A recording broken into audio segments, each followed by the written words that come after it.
Okay, well, welcome back to our class on algorithms and data structures. We're going to be continuing along as we're making some good progress going over these different data structures. And so we just finished up sorted list, and we're going to be doing another Java interlude, and then we'll get into some other interesting things. But for now, let's just focus on this Java interlude on inheritance and polymorphism. So some interesting concepts, and here is a listing of the things that we'll talk about. We'll talk about further aspects of inheritance and then polymorphism. And so this will expand our discussion on the inheritance that is in Appendix C and develops the concept of polymorphism. We will use these aspects of Java in the next chapter when we examine other ways to implement the ADT list. So first of all, for further aspects of inheritance, so far we have used inheritance in a basic, somewhat intuitive way. For example, when we wrote our own exception class in Java Interlude 3 that extends one of the standard exception classes available to us in the Java class library. Although Appendix C presents the mechanism of inheritance in detail, it does not consider fully the implications and appropriateness of inheritance. We consider these points next. So what we want to be thinking about is, well, when to use inheritance. And as an example, should vector stack extend vector? When Chapter 6 implemented the ADT stack by storing the stack's entries in an instance of the standard class vector, it used composition to define the class vector stack. This is given to us, and we're showing some of the top level portions of that. The resulting class would have all the methods of the vector in addition to those of stack interface. However, these vector methods enable a client to add or remove entries anywhere within the stack, thus violating the premise of the ADT stack. Instead of a stack, we would have an enhanced vector, but a stack is not a vector.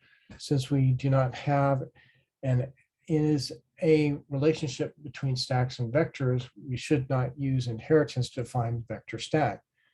The class java.util.stack in the Java class library that we introduced in segment 523 of chapter 5 does extend vector. Thus, an instance of this class is not really a stack.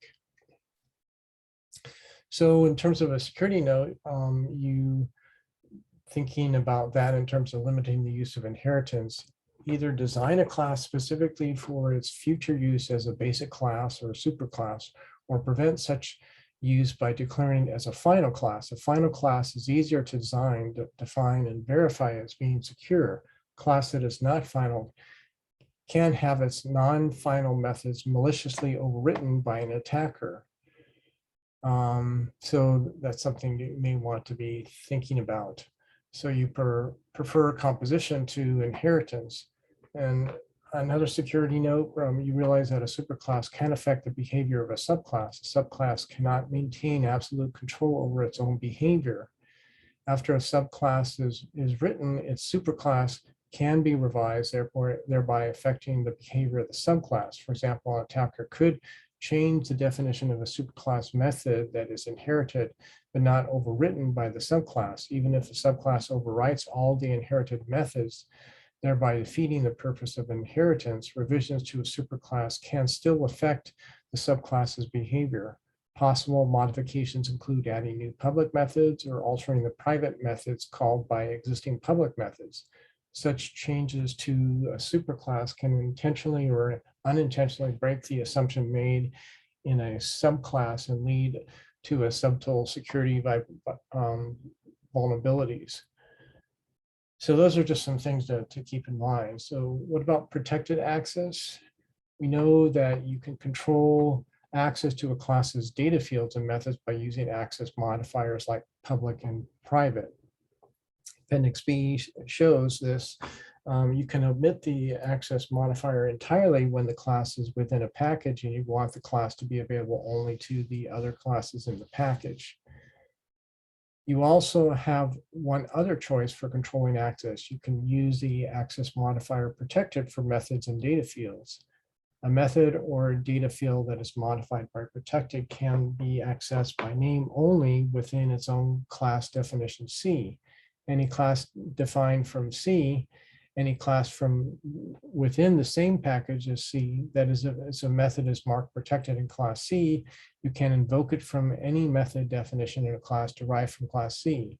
However, with classes that are not derived from C or that are not in the same package as C, a protected method behaves as if it were private. You should continue to declare all data fields as private if you want a subclass to have access to your data fields in the superclass. Define protected access or mutator methods within the superclass. Note that the package access is more restricted than protected access and gives more control to the programmer defining the classes. If you control the package directory, you control who is allowed package access. So here's an illustration of the various kinds of access modifiers. And so we have talked about that, but this gives you a way of visualizing that with a picture. Okay, what about abstract classes and methods? The class student defined in listing C1 of Appendix C is a superclass for other classes such as college student as given in listing C3. We really do not need to create objects of type student, although it is certainly legal to do so. We might, however, want to prevent a client from creating objects of type student. To do so, we can declare the class to be an abstract class by including the reserved word abstract in the header of the class definition as follows: public abstract class student.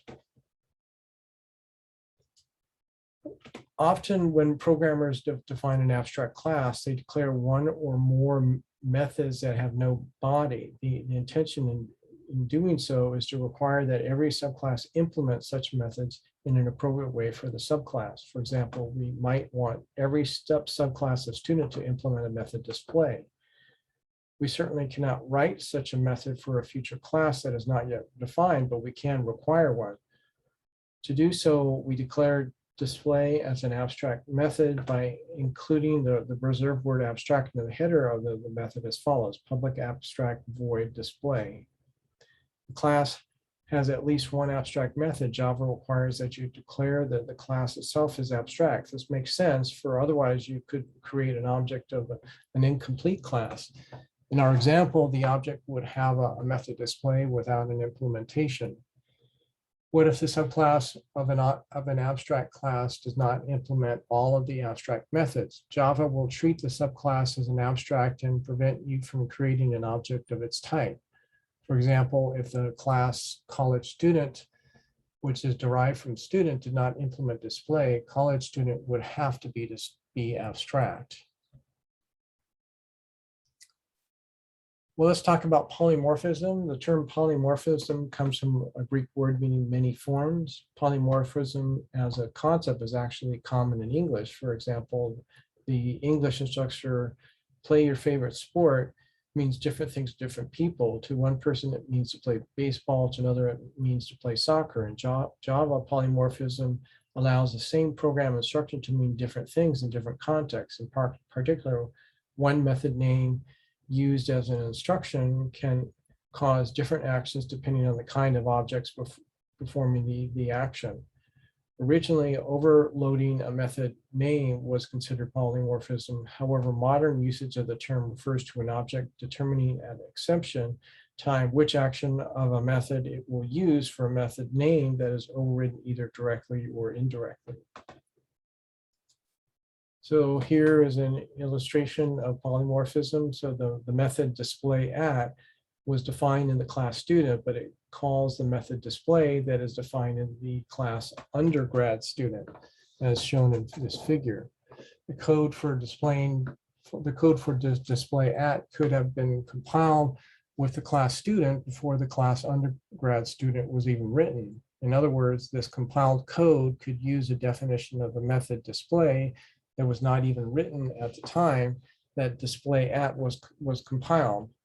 And so some things to think about there. So the two highlights, here we have an object, not its name, determining its behavior. The two highlighted lines are identical, yet each one invokes a different version of display. The first line displays an undergrad student, and the second displays a grad student, as shown in this figure.